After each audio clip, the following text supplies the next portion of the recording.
Today's webinar is entitled Risk Tolerance. As we all understand that while making investment, one needs to take into account the risk tolerance of the client. Now, the reason why we need to take risk tolerance into account is because everybody reacts to risk in his or her own way, and the way that one understands risk or reacts to risk is fundamental to the way one makes a decision. Right? So, since the perception varies from person to person, so for example, let's say a particular form of investment may be considered as risky to one person, it may not be perceived as risky by another person.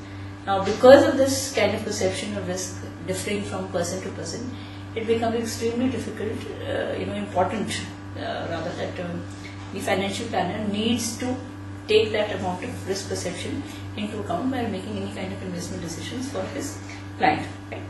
Now, there are two aspects to risk. One is objective risk, right, and the first is perceived risk. Now, perceived risk is something that what I perceive it to be, in the sense that I may consider the risk of this particular thing happening as let's say this, right. So, for example, that if I am let's say going on a crowded road, so possibly that this is the kind of risk that I may have to face. Whereas objective risk is basically based on estimates, and it is based on the basis of probability. For example, let's say in a particular city, right, if there were 1,000 cars, and let's say out of those 1,000 cars, let's say 5 cars suffer an accident.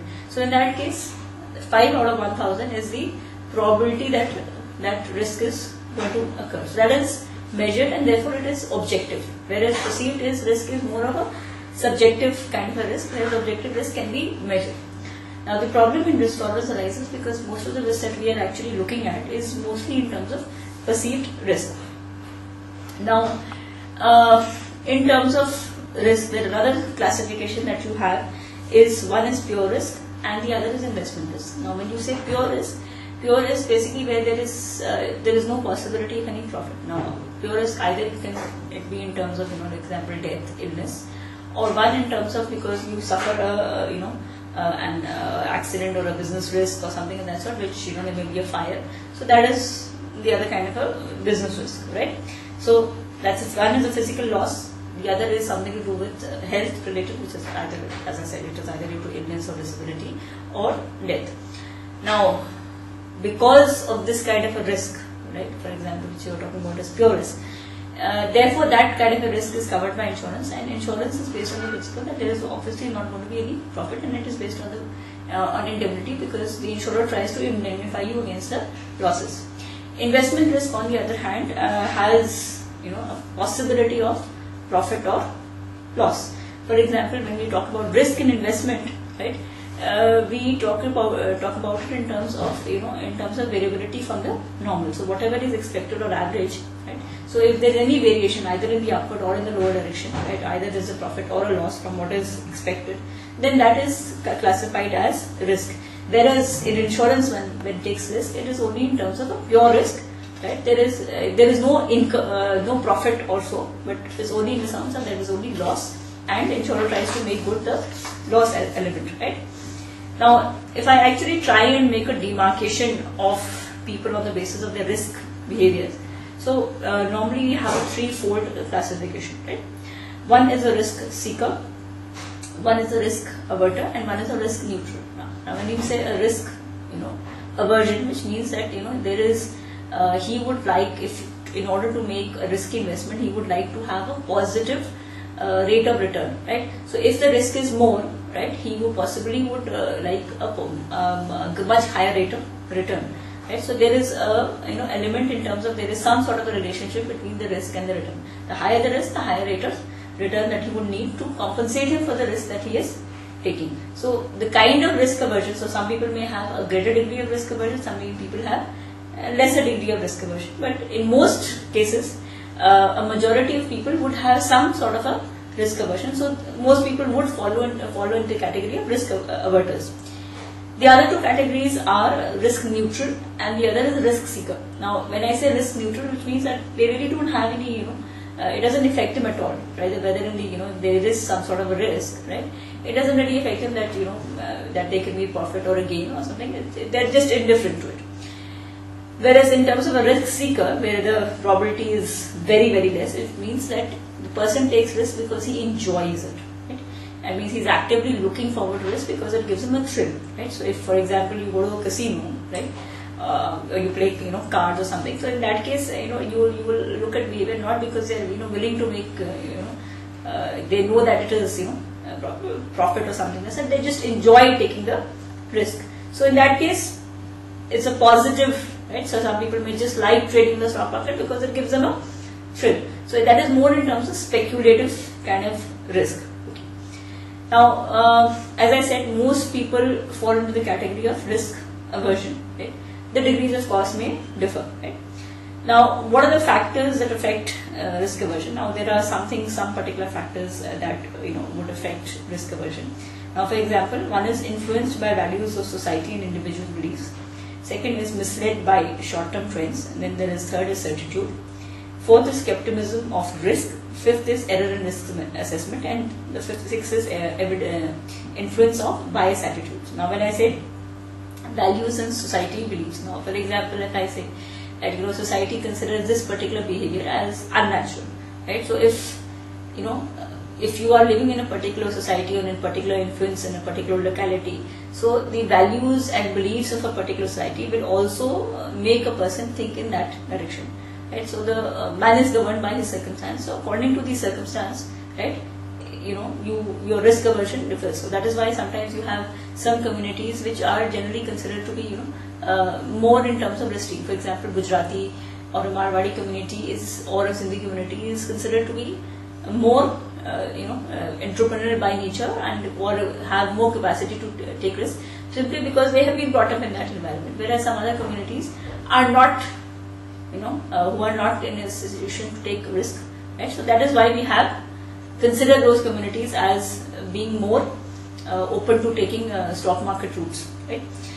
Then, in terms of short-term trends, for example, now some people, rather take things which are on the basis of short term, and they don't have the capacity to think in terms of long term. So if something is happening in the short term, for example, if you say that the stock markets are doing very well in the short term, right? So in the immediate term, so people may generally consider that if it is doing well, then possibly it will continue for a long time. Whereas if it had making loss, then it's not like people will say that no this loss will continue. So they will think that the loss is not just transitory, but they may say that no this is losses. I will not put money because I don't know how long the loss is going to extend. So you tend to make decisions based on the short-term situations and circumstances, right? Now, certitude is basically because everybody is confident about his or himself, right? So if I believe that I am doing something, I will always believe that whatever I am doing is right. So regardless of the fact that it may be more risky or less risky, but because I am doing it as I believe that I am correct, right? My belief is correct or the way I think is correct. So consequently, I may not perceive that amount of risk in what I am doing. So because of my own confidence in my own attitudes, values or beliefs, right? I am very confident and I do not perceive any risk in that, right? Then skepticism of risk is basically, suppose there are some particular occupations which are by nature risky to other people, but those who are actually in that profession or occupation, right, because they do it on a day-to-day basis, they may understand it, so they don't actually take it as risky, right? For example, if somebody is involved in, let's say underwater diving, now it is possibly risky for other people, but because they are doing underwater every day of their life, so they may not perceive it as risky. Then of course there are some errors in taking risk assessment, and that is basically related to the fact that because one is sensitive in making decisions, right, and there may be short-term fluctuations, people may influence them. So in that sense, that even that errors in risk assessment may also influence them. The last, of course, is in terms of influence of the bias. Now, accessibility bias is basically that what we have access to, right? If something is happening around us, so we consider that as more true, right? So, for example, if we have been into believing that okay, the government is corrupt, right? So if the government is corrupt, so even if the government does something, it doesn't really change your attitude, right? Because to that extent you are, it is ingrained in your mind that, this is it, right? So if it is ingrained in your mind that, okay, or equity is risky, right? So there may be some stocks which may not be that risky, but you may say just that, because equity is risky. So all stocks which are equity related would be risky. Then if something is familiar to you, right, you would not perceive it as risky because you know it every day. You look at it, for example, just the example that I quote, that, because people are involved in, in occupations, right, which may be risky, but they are doing it on an everyday basis. So because they are familiar with it, it is not perceived as risky, right? Then there are some things, for example, if something is going good, for example, if the stock market is going great guns, so obviously if something is positive, so you don't want to even accept something as negative. So that is what is called in terms of evidence bias, because everything likes positive. So everybody believes that the positive trend is going to continue. So that is in terms of an evidence bias, right? The last is in terms of control bias. And control bias is that, those who are used to taking decisions or who have element of control, which feel that nothing can go wrong. For example, all those people who take forward positions in various forward contracts and derivatives. So because they have the element of control, they just feel that nothing is going to happen, right? I can control it, right? I possibly all risk is whatever I'm going to do, I will be able to manage risk. But they go on taking those positions, and finally they find that sometimes the decisions may have gone wrong. But at the time when they were making their decisions, because they had the lever of control in their hands, and they felt that they were they couldn't possibly do something which is wrong or which could result in losses. So that is something in terms of deception of control bias, right? Now, as I said, that since these attitudes, values and stuff would affect the risk tolerance, right? So you need to take risk tolerance into account. But in general, if you, apart from these factors which influence risk tolerance that we have just mentioned, there are other specific factors which are mostly in terms of life cycle based, or in terms of particular things that happen which are almost common to all people. For example, as your age increases, the risk tolerance would definitely decline. The reason is simple, is that when you are young, you have your whole life ahead of you, and you are in a position to take risks, because even if you lose, then you always have the time to make up for it. But as one grows older, so you have less time to live, and you possibly have seen more of the world, and you realize that you are not in any position to be able to bear any unforeseen losses. So therefore your capacity to take risk comes down. Then the other is in terms of income. Now anybody with a higher income, right, because money has a diminishing marginal utility, so anybody with a higher income, in that sense their risk tolerance is more than those people who have a lower income. So it was simply because in lower income, most of your their income goes towards meeting your basic needs. But those who have higher income, it means more surplus money, and therefore they have the capacity, because their basic needs are fulfilled. So in that sense, they possibly would like to take more risk, right? But that does not mean it can work in the opposite direction, because sometimes what happens when people have a great deal of money, now they realize they have made it out of a lot of effort. So possibly sometimes what happens when you have more money, they would like to safeguard it. So instead of actually going into risky investments, right, they tend to put into less risky avenues, so that they can be sure that whatever money they have accumulated is not lost, right? Then sex, right, female and male sex. So generally males are considered to be more risk taking in nature. Educational background, people with more education again should by nature be more risk taking, but you cannot say this with certainty, right? In general one says it, but depending on the other environmental factors, this could also have an impact. In family status, landed wealth, then they could be in terms of occupation. If somebody is working in a hazardous occupation, so in that case the risk assessment would differ.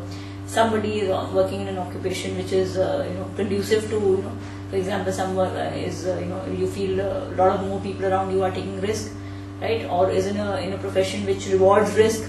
So in that case, the person would be obviously more oriented towards risk. But if you are working, let's say, in a government concern, in that case, possibly your attitude will be governed by the environment around you, and you may not like to invest in risky avenues, right? So all these factors, facets needs to be taken into account while evaluating the risk profile of a person, and only after evaluating the risk profile of a person, it should, the investment strategy should be determined. See, the other thing that needs also to be looked at is that, see, when you are evaluating risk tolerances, that though you may use questionnaires in terms of making an objective assessment, sometimes it is very important to understand the rest of the issues involved. Now, for example, as I said that, many times a family's background or his family's circumstances or the place where he has begun or the occupation of his parents or the number of children that he have, the dependency status, the kind of occupation, whether temporary, permanent, consulting, whether the spouse is working or not, the kind of locality one lives in, the health and the lifestyle of the person. All these factors have a role in determining the risk tolerance of a person, and these necessarily need to be taken into account before deciding an investment strategy for a person.